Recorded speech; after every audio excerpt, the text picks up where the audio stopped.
Hello everyone and welcome back to SoCaliRific. So today I am back here at Universal Studios Hollywood. As you know, we'll be walking around the park looking for all the newest park updates. Also, Slice House has officially opened in City Walk, so I want to stop by and try some of their food.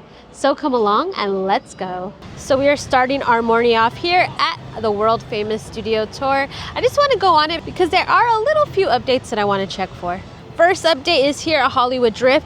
I've had seen this wall being constructed from afar, but I wanted to get a better look at it just to see what it looks like from the studio tour. And I guess it's better than just having the gray bars. But hopefully they'll add some foliage and make it look a little bit more lively. Also, there was some filming going on today. They were definitely filming something in the New York Street area. And then I passed by Courthouse Square. They had some set decor as well. I see a little thunderbolt. So curious what they're going to be filming on the back lot.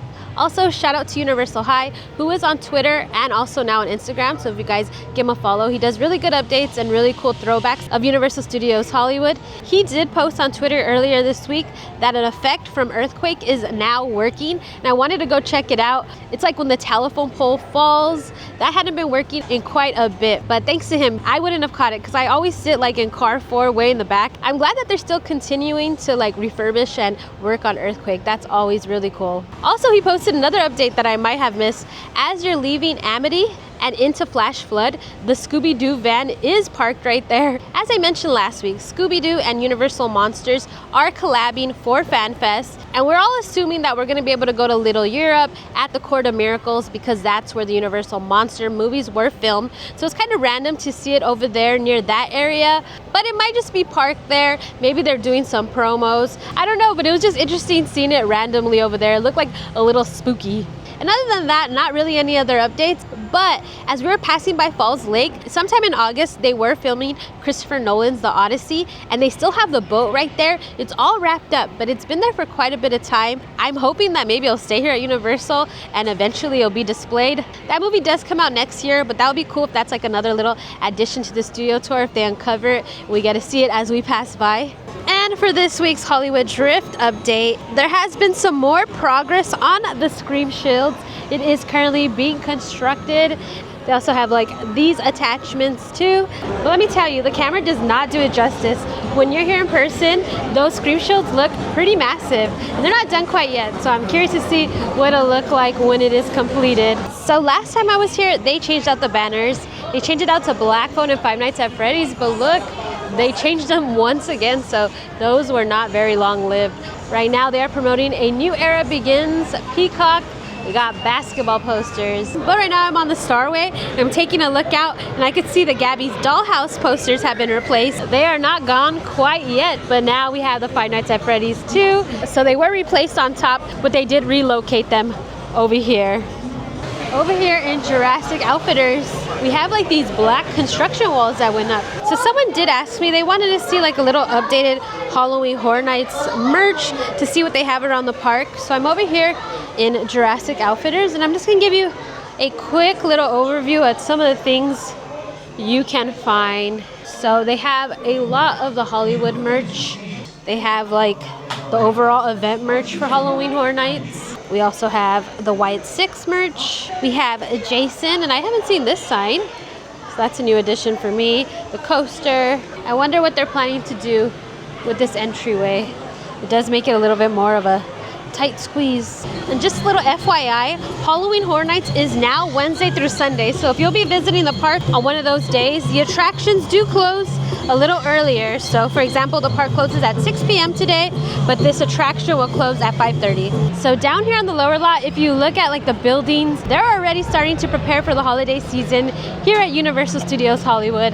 Every year they have to start a little early, but it's just a reminder that spooky season is almost coming to an end. I love Halloween Horror Nights so much this year. I'm so sad it's gonna go. I love Christmas time too, do not get me wrong, but I gotta appreciate the Horror Night season while we can. So let's head into Production Central in the lower lot just to see their Halloween Horror Nights inventory. Look, we have the Poltergeist shirt, they have Fallout shirts, they have the Terrifier Christmas sweater, and this is a current inventory for the Five Nights at Freddy's merch, but they did bring back these cups. they're probably gonna sell super quick. So if you're coming soon, make sure to grab these. They did restock them. And last week I did show you that they got in the candle, not really up my alley.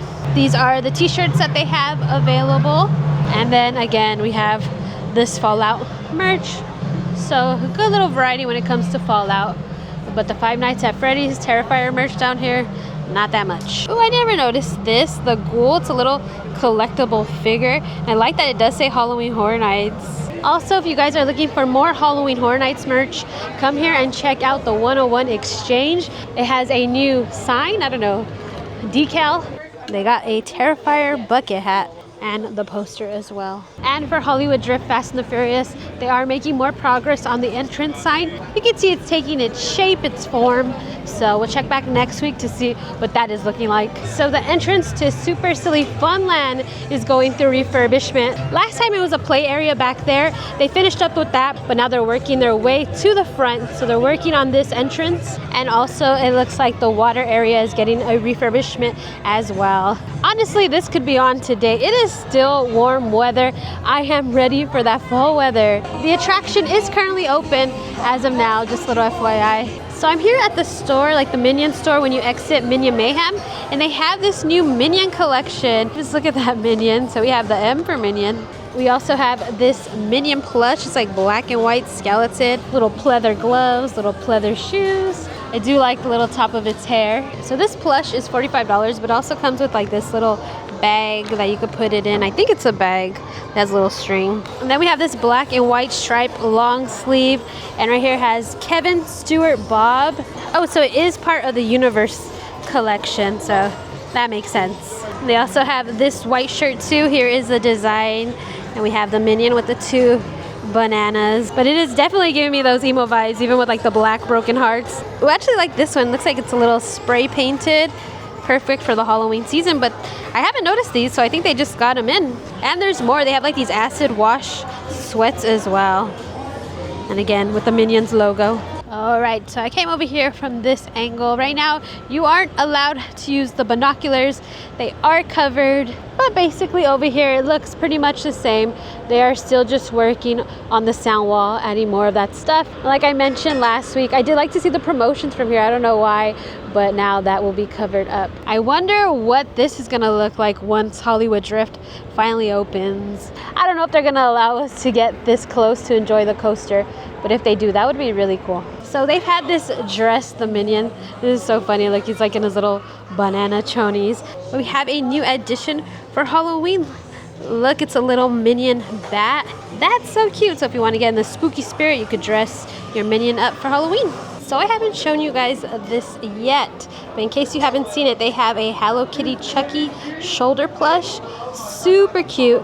It is $25. So this is the Universal Studios store where you can find a lot of the Halloween Horror Nights merch. So again, I'm just giving you an overview so you could see what they have, because I know there are a few weeks left still for Halloween Horror Nights. People have not made their trip yet, and unfortunately a lot of the inventory does leave pretty soon in the season.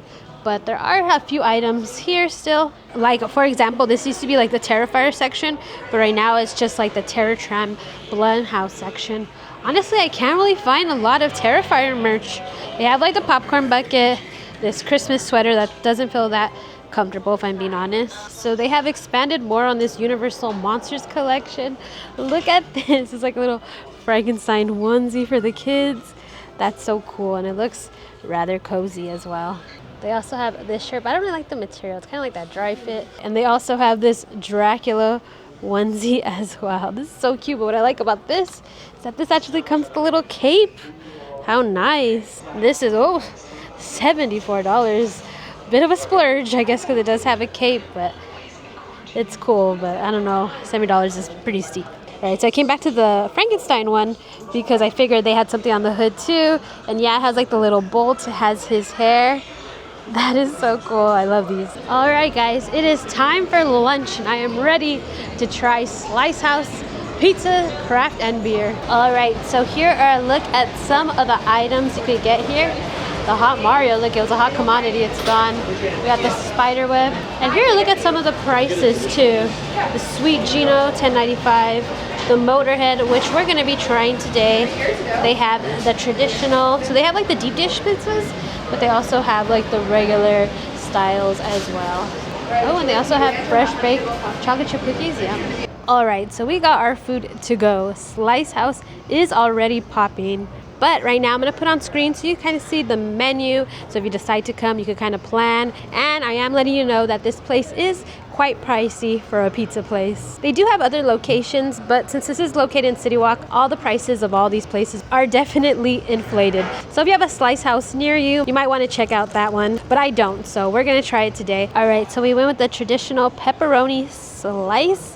So just classic pepperoni, nothing too special, but I just wanted to try to see how this was. And then we also will be trying the Motorhead. We did get Detroit style, white cheddar, brick cheese, mozzarella, salami, mushrooms, pepperoni, applewood, smoked sausage, Italian sausage, ricotta, 2 racing stripes of tomato sauce basil. So we are done with our meal. I preferred the Detroit style pizza. I liked that it had like a little crispy edge, but inside it was like nice and fluffy, and I really liked like the flavor. We did have the buffalo wings. The wings were in fact $21, which was very pricey. They weren't like too saucy, but they had like a nice flavor, and those were pretty delicious. But if you're deciding to eat at Slice House, I'm just gonna let you know this is a pretty pricey establishment, especially for like to-go pizza. So for our whole meal, we got 2 slices of pizza, an 8-piece of buffalo wings, and 2 drinks. It did come out to $58.33. So prices are steep, and also considering that Vivo, that is an Italian food restaurant, it is next door, and it is a sit-down restaurant, and it's kind of like similar pricing. But like I said, we enjoyed everything we ate, and the cashier did tell me that they don't think they have discounts for gold members. I mean, she didn't necessarily ask, so I'm not sure. So if you're a Platinum Pass member, you will get a discount. But today, since I was Gold, I did not. But if you guys do go, and if you're a Gold Pass member, let me know if you guys got that discount, please. And just a little progress on Cane's. They are still working on the screen. More panels have been added. Again, we don't have any opening date or anything, but we'll be back to check the progress on this. So over here in the Woody parking lot, we definitely have progress. Look, we have a wall going vertical. We got those little squares. And we also got this crane. So you know that things are going to be moving rather quickly when they bring out the crane. I even saw this crane from the freeway. It is pretty massive. So I'm excited to see what they're going to be doing and how fast they're going to be working here and what this is eventually going to look like. That's so awesome. All right, guys, so that is it today from Universal Studios Hollywood. But as you know, we will be back next week just to see what the newest updates are. All right, but for now, don't forget to hit that notification bell, hit that subscribe button, because we're gonna have more videos coming soon. Till next time, bye guys.